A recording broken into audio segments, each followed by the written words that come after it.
não parar, não precipitar e não retroceder.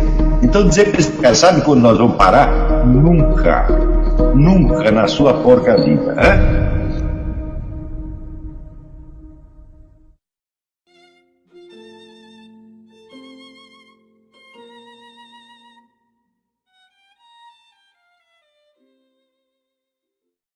E, como depois de 68 não surgiu nenhuma ideia nova, como tudo que se fala no mundo, tudo que o pessoal da esquerda fala no mundo, ainda é a repetição do discurso de maio de 68, então aquilo para eles é o ano que nunca acabou.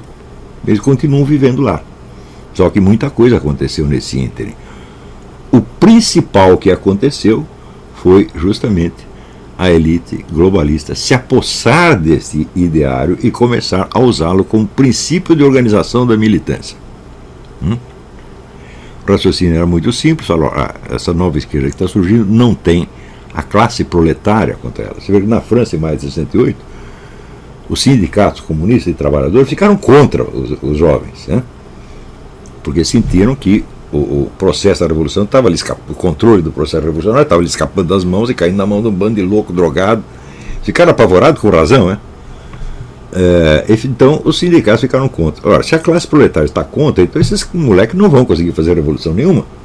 Eles vão ficar gritando, tá certo? E consumindo droga, consumindo disco, CD, computador, joguinho de computador, camisinha, cocaína, pelo resto da vida. E vão criar um rolo do tamanho de um bonde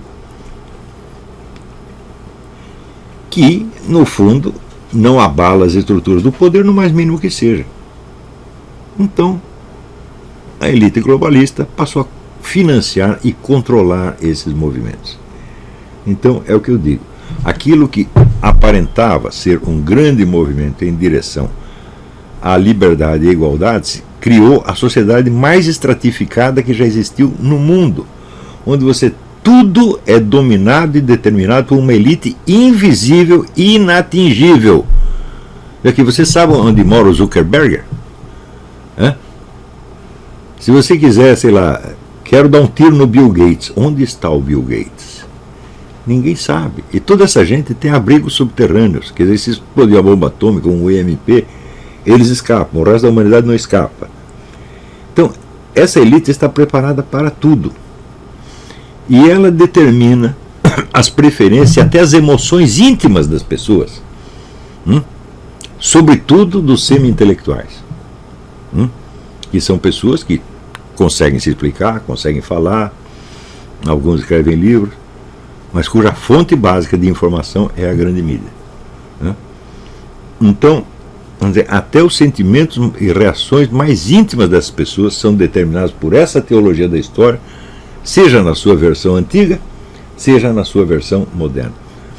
Para você ver a imensidão da influência dessa teologia,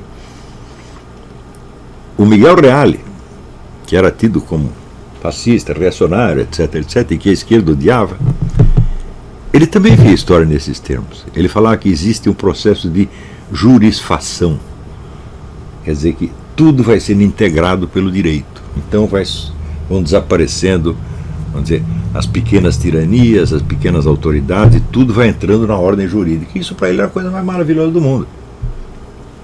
Eu digo, mas escuta, meu filho, à medida que você jurisfaz, você vai criando novos tribunais especializados, novos regulamentos, novas burocracias, mais controle, e assim por diante. Então, o que isso tem a ver com a liberdade crescente? Absolutamente nada. Tem a ver com a regulamentação crescente e, portanto, com o controle crescente. Que é exatamente o processo que nós vivemos. Então, uma ideologia de tipo libertário e até anarquista está construindo a sociedade mais hierárquica e mais estratificada e mais controlada que a humanidade já viu. É esta a situação. Então, nós sabemos que para esta elite global é importante a dissolução não só das soberanias nacionais, mas de toda forma de autoridade intermediária. A autoridade das igrejas, sobre os seus fiéis, a autoridade do professor sobre seus alunos, a autoridade do pai sobre seus filhos e assim por diante. De modo que, embaixo da sociedade, existe apenas uma massa amorfa de indivíduos soltos, que só se unificam na hora do entusiasmo emocional em torno desses mesmos slogans e chavões, etc, etc. Este é o único padrão de unificação. E em cima, então, você tem os controladores da mídia, do sistema educacional e da cultura, que não precisam controlar pessoas por pessoas fisicamente, eles controlam por efeito estatístico. Por exemplo, isso já no tempo do Kurt Lewin, já havia essa pesquisa sobre o método de pé na porta, onde você exige uma coisa, a pessoa diz não, daí você exige uma coisa um pouco mais modesta, em 82% dos casos ela aceita. Isto é utilizado pela mídia o tempo todo. Então, bom, nós queremos impor, por exemplo, a pedofilia. Ah, não, isso não. Não, mas espera aí. Mas nós temos que entender que o pedófilo é um doente. Então ele merece tratamento e não punição. Ah, tá bom. E assim você vai. Gradativamente você faz uma exigência chocante e a troca por uma outra exigência mais aceitável, e 82% sempre vai aceitar. Está lá no livro do Pascal Bernardin, Maquiavel Pedagogo e o Império Ecológico. Vocês vão ver como essas técnicas são já bastante antigas, já muito testadas. São usadas pela mídia o tempo todo. Então,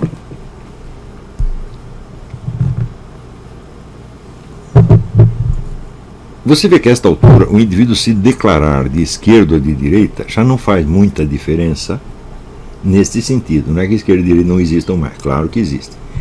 E nós podemos pegar todo este movimento inspirado nessa teologia da história e chamá-lo de esquerda, porque isso é um movimento revolucionário propriamente dito.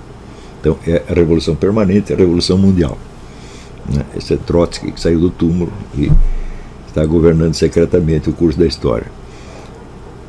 Então, quando vocês falam, por exemplo, socialismo fabiano é um pedacinho disso aí, mas tem muito mais coisa além de socialismo fabiano, Então, a dissolução das soberanias nacionais é uma coisa absolutamente fundamental. E o instrumento básico para isso é o livre comércio. Você sabe que Karl Marx era um entusiasta do livre comércio. Por quê? Sem o livre comércio você não tem a circulação das ideias políticas. Tá certo? E, portanto, você não tem um movimento político de alcance mundial. Na medida em que você tem um protecionismo nacional, então não é que não entram só os produtos estrangeiros. As ideias estrangeiras também são filtradas de acordo com o interesse nacional. E isso tornaria tremendamente difícil o processo revolucionário.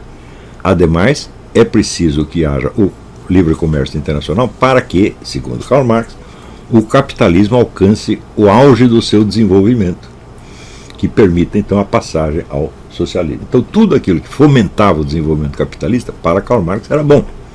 Por quê? A transfiguração do capitalismo em socialismo era uma fatalidade histórica que iria se cumprir quando o capitalismo esgotasse a sua possibilidade de crescimento. Até hoje, evidentemente, ele não esgotou. E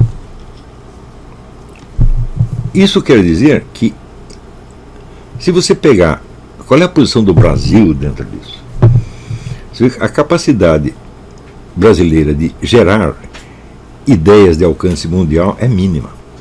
Se você pensar bem, eu digo, olha, o único sujeito que produziu no Brasil ideias que são importantes para o mundo inteiro foi o Mário Ferreira dos Santos, o resto não. Alguns produziram obras de alcance mundial, como o próprio Carpo. Ainda acho que a história da literatura dele é a melhor que existe no mundo e poderia ser adotada no mundo inteiro com vantagem. Mas isto não é uma concepção do mundo, isso é apenas um livro de história. Mas, se você pensar assim, como concepção do mundo, como organização do conhecimento, só o Mário Ferreira fez alguma coisa. E o Mário Ferreira, vocês sabem perfeitamente que ele não é absorvível na cultura nacional. Ele transcende o horizonte de consciência da cultura nacional inteira. Então, em geral, as ideias que circulam no Brasil são ideias estrangeiras adaptadas. Você tem um monte de representantes locais do marxismo, do liberalismo, do socialismo fabiano, tá certo? Do catolicismo pré-conciliar, do catolicismo pós-conciliar, tá certo? Do protestantismo americano, e tudo isso aí são representantes locais, são entrepostos, né? E dificilmente surge algum esforço de pensar as coisas a partir da realidade nacional. Quando surge, vem com um velho vício do pensamento nacional, que é, vamos dizer, o nacionalismo geográfico, que surge já no romantismo, com a ideia da cor local. Tudo tem que ter cor local. Então, como dizia o Werner Sombart, o esforço de nacionalizar a cultura, ele estrangula a força criativa. E o que aconteceu? É por isso que a gente não aguenta mais ler Zé de Alencar, nem Mário de Andrade, nem Menotti Del Pica, nem os caras todos da Semana de 22. Do modernismo, nós só aguentamos ler aqueles que não participaram dela, como Carlos Drummond de Andrade, Manuel Bandeira, que são modernistas já de uma segunda geração, tá certo? E não muito típicos, evidentemente. E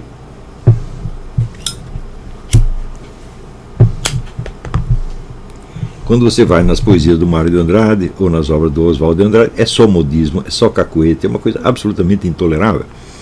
Então quer dizer que a força criativa foi realmente estrangulada. Então esse tipo de nacionalismo não nos serve para coisa nenhuma. O verdadeiro nacionalismo consiste em você criar obras, pensamentos, ideias que tenham alcance universal e que possam impor o nosso país, tá certo, como criador de influência, não só como receptor. Isso é que é importante. No livro Futuro do Pensamento Brasileiro, eu assinalei que só 4 autores tinham feito contribuições dessa altura, que eram, né, o Mário Ferreira, o Gilberto Freire, o Otto Maria Carpo e o Miguel Reale. Não todos na mesma altura, evidentemente. E por aí o negócio ficou. Agora, quando aparece alguma tendência nacionalista, como por exemplo o Ciro Gomes, e fala, não, nós temos que pensar as coisas desde a realidade brasileira. O sujeito usou a expressão realidade brasileira, eu já sei de onde ele vem. Vem de um nacionalismo de tipo de inspiração comunista, que não era um nacionalismo, era apenas um anti-americanismo. E o Ciro Gomes ainda é o representante disto. Tá?